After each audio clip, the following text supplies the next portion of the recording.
She didn't just poison him once. She poisoned him slowly, deliberately, methodically over the course of 18 months. Every single day he woke up sick. Every single day he got weaker. And every single day he had no idea who was killing him.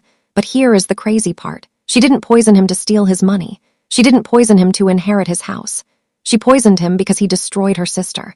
And nobody did anything about it, so she decided to make him pay, not with death. With suffering, with complete and total humiliation. And by the end of those 18 months, he was begging her.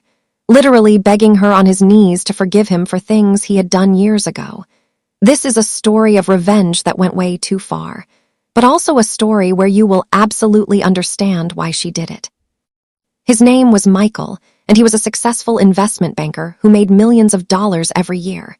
He was wealthy, handsome, and charming in a way that could convince anyone to do anything. He worked on Wall Street, dated beautiful women, and had the perfect life that everyone envied. But nobody knew what he was really like behind closed doors. Nobody knew the real Michael. He had a dark side that only revealed itself to people he thought were beneath him. Years before the poisoning started, Michael met a girl named Emma who was 24 years old and working as a nurse in a hospital. She was smart, beautiful, and kind, with big dreams of getting her doctorate in medicine and changing the world. Michael pursued her relentlessly, taking her to fancy dinners, telling her she was the only woman he had ever loved, and promising her a future together with marriage and kids and growing old as partners. Emma fell for it completely because the romance felt real and Michael was convincing. Within 6 months, they were living together, and within a year they were engaged and planning their wedding. But then Michael showed his true colors. He became controlling and didn't want her to go to work or see her friends or talk to her family. He said it was because he loved her so much and wanted all her attention. Emma tried to break it off, but Michael manipulated her by crying and saying he would kill himself if she left. He told her that nobody else would ever love her and that he was the only one who cared about her. So she stayed even though her gut told her something was wrong. Over the next 2 years, Michael became abusive in ways that grew progressively worse. It started with emotional abuse like constant criticism and isolation, then moved to physical abuse where he would hit her and throw things at her and lock her in the apartment. But he was smart about it because he never left marks that anyone could see. He was careful and calculated about his abuse, so nobody would know what was really happening. Emma tried to leave multiple times, but Michael threatened her by saying he would ruin her career and make sure nobody ever hired her again. He said he would tell people she was crazy and unstable. Emma was trapped by fear and had nowhere to go. Then one night, Michael did something that crossed a line he could never come back from. He gave her something to drink that she didn't know about, some kind of drug or substance that made her lose consciousness. She passed out, and when she woke up the next morning, her clothes were torn and her body was covered in bruises. She knew exactly what had happened. Michael had raped her, and then he acted like nothing happened. He made breakfast and kissed her goodbye and went to work as if he hadn't just destroyed her completely. That was the moment when Emma finally found the strength to leave. She ran out of the apartment with nothing but the clothes on her back. She went directly to the police and told them everything about the abuse and the rape and what Michael had done to her. But the police told her they couldn't do anything because there was no proof. They said her bruises could have come from anything and that it was her word against his. They told her that he was a rich, successful man and she was just a nurse. The police did nothing. The prosecutors declined to press charges. Michael walked free with 0 consequences for what he had done. Emma's life was destroyed while Michael just kept going like nothing happened. He moved on to the next girl. He got promoted at work. He made more money. He went to parties and told jokes and everyone laughed. Meanwhile, Emma was suffering every single day in ways that nobody could see. She withdrew from nursing school because she couldn't handle wearing her scrubs without having severe panic attacks. She became deeply depressed and started harming herself. She attempted suicide twice. Her entire future was ruined because of what Michael had done and because the system failed her completely. Emma had an older sister named Jade who loved her more than anything in the world. Watching Emma suffer day after day while Michael lived his perfect life with no consequences broke something inside Jade. She didn't go to the police because she knew they would fail Emma again. She didn't waste time trying to press charges because she knew the system was broken. Instead, she made a dark decision that would consume the next year and a half of her life. She decided that if the law wouldn't punish Michael, then she would do it herself. Jade and Michael had actually met before at a party years earlier through mutual friends, but he didn't remember her because she was just another face in the crowd. But Jade remembered him very well because she had heard all the stories from Emma about who he really was. So Jade made a plan that was so detailed and so calculated and so perfectly thought out that it took her 3 months just to prepare. She hired a documentary filmmaker to help her create a fake identity. She created fake credentials and a fake company with a website that looked completely legitimate. She even had other people call Michael pretending to be her colleagues to make everything seem real. She became a producer in the entertainment industry and created a persona of someone who was successful, wealthy, and glamorous. The kind of woman that Michael would naturally be attracted to. Then she engineered a meeting by having a mutual friend invite Michael to a rooftop party in Manhattan.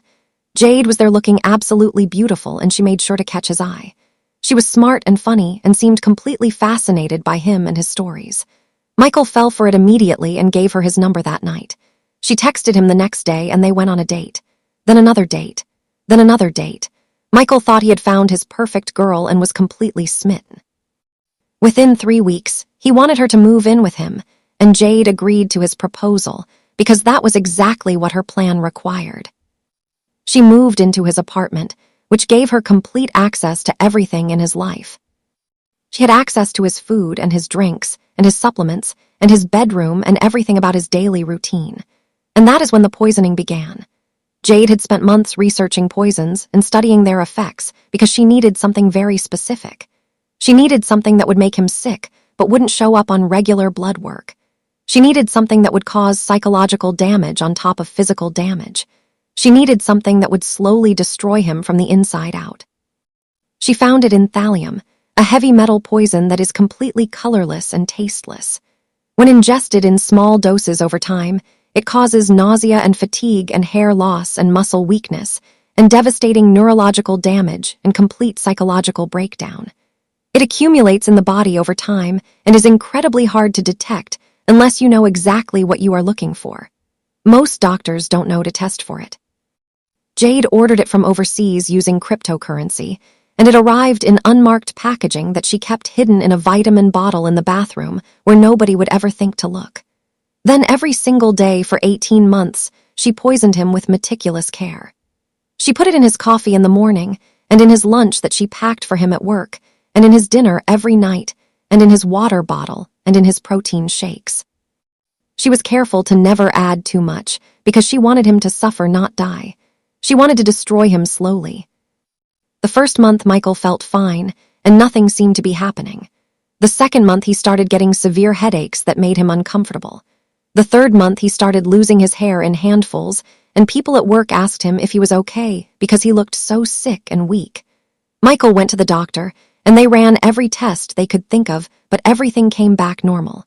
They told him he was probably just stressed from work and sent him home. Jade continued poisoning him without mercy. By month 6, Michael had lost 30 pounds, and he was pale and weak and couldn't focus at work. His boss pulled him aside and asked if he needed to take a leave of absence because he looked so bad. Michael denied anything was wrong, but he was falling apart on the inside, and everyone could see it on the outside. He developed a tremor in his hands that made it hard to hold things. He started having panic attacks in the middle of the day for no reason. He started having violent mood swings where he would cry for hours and then rage at Jade for no apparent reason. He was psychologically breaking down as the thallium poisoned his brain and his body simultaneously. Jade watched it all happen, and she made sure to document everything. She recorded his outbursts and took photos of his deterioration and kept detailed notes about the progression of his illness. By month 12, Michael had completely fallen apart and was unrecognizable. His friends didn't recognize him. His family didn't recognize him.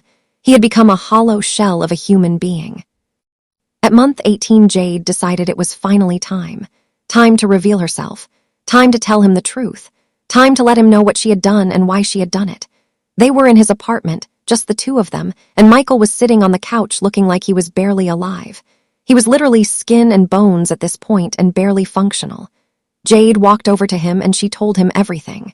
She told him who she was and that she was Emma's sister. She told him about every horrible thing he had done to Emma, the emotional abuse and the physical abuse and the rape. She told him that nobody was going to help Emma, that the system had failed, that justice was not coming through the legal system, so she had decided to be justice herself. She told him that for 18 months she had been poisoning him with thallium, every single day. She told him that was why he was sick and weak and why his hair fell out and why he was going insane. She told him that she did this on purpose to make him suffer the way Emma suffered. Michael's face went completely white and he was in absolute shock. He couldn't speak. He couldn't move. He just sat there staring at her in disbelief, and then he started crying. He fell to his knees right there on the living room floor, and he begged her to forgive him. He literally got down on his knees and begged her for forgiveness and apologized for what he did to Emma. He said he would turn himself in to the police and go to prison. He said he would do anything if she would just stop. But Jade was not done with him yet. She pulled out the recordings that she had made of him during their time together. She pulled out the photos that documented his abuse of Emma. She pulled out all the evidence of everything he had done to her sister. She told him that she was sending all of this evidence to the police and to his friends and to his family and to his coworkers. His reputation was going to be destroyed.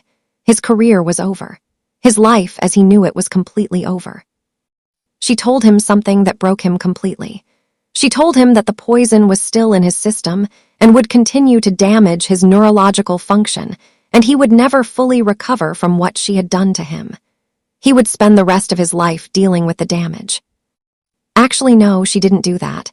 That would have made her just as evil as he was, so instead she told him the truth. She told him that yes, she had poisoned him, but that the damage was not permanent. With proper medical treatment, he would recover.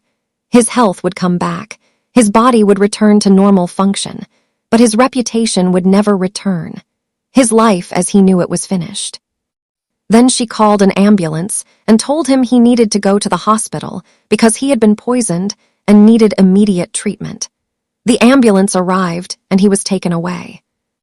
At the hospital, they ran toxicology tests and confirmed thallium poisoning in his system. His doctors started treatment to remove the poison from his body. Michael would recover physically over time, but psychologically he was destroyed. During the 3 weeks he spent in the hospital recovering, Jade went to the police. She told them everything and gave them all the evidence of what Michael had done to Emma. She gave them the recordings and the photos and the detailed notes. This time, with the recorded evidence and the documented proof, the police had no choice but to listen. They opened an official investigation into Michael for sexual assault. While Michael was still recovering in the hospital bed, the police came and arrested him. He was processed and charged with rape and sexual assault of Emma. His mugshot was taken, and his face was everywhere on the news. News outlets picked up the story immediately.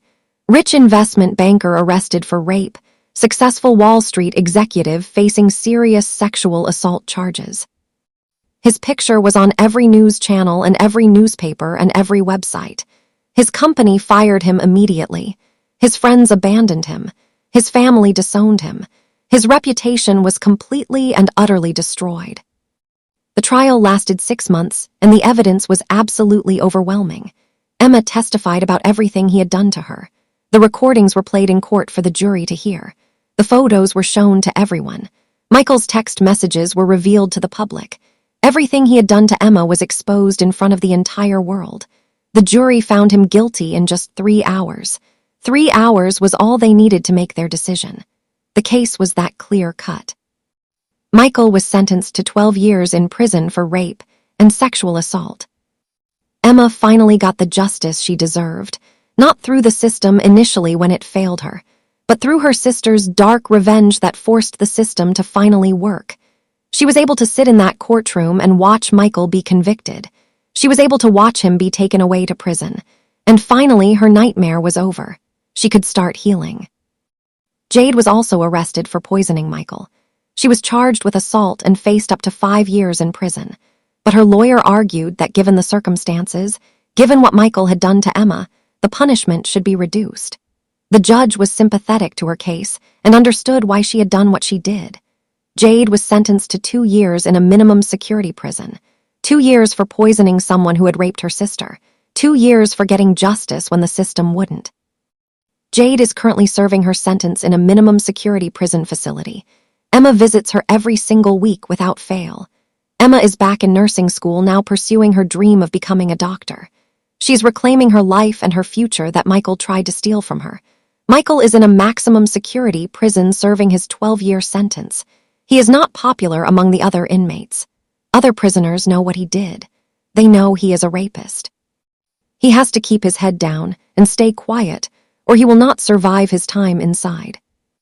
Some people say that Jade went too far, that poisoning someone is wrong no matter what the circumstances are, that two wrongs don't make a right, and they are not entirely wrong about that. What Jade did was illegal and dangerous and extreme, but it also worked. It got Michael off the streets. It got justice for Emma. It prevented him from hurting other women in the future. The reality is that the justice system failed Emma when she needed it most. It failed her when she went to the police. It failed her when the prosecutors declined to press charges. It failed her when Michael walked free with absolutely no consequences for his actions. And only when Jade provided the recorded evidence did the system finally work. Only when she took matters into her own hands did justice actually happen. This is a story about the lengths that people will go to when the system fails them. It is a story about desperation and love and a sister who was willing to risk her own freedom to protect her sibling from suffering. It is about poisoning and revenge and justice, all tangled together in messy and complicated ways. There is a lesson here, and that lesson is simple and direct. If you hurt someone, if you abuse someone, if you assault someone, then someone who loves them will eventually come for you. Maybe not today, maybe not tomorrow, but eventually someone will make sure you pay. Michael did pay. He paid with his reputation. He paid with his freedom. He paid with his life as he knew it, all because of what he did to Emma, all because he thought he could hurt someone and get away with it. He couldn't, and neither will anyone else who thinks they can abuse people without consequences. Justice always comes. Sometimes it takes months. Sometimes it takes years. Sometimes it comes in ways you never expected, but it always comes. And when it does come, it can come in the most unexpected ways, like a sister feeding poison to the man who destroyed hers. This is the story of Jade and Emma and Michael. This is what justice looks like when the system fails.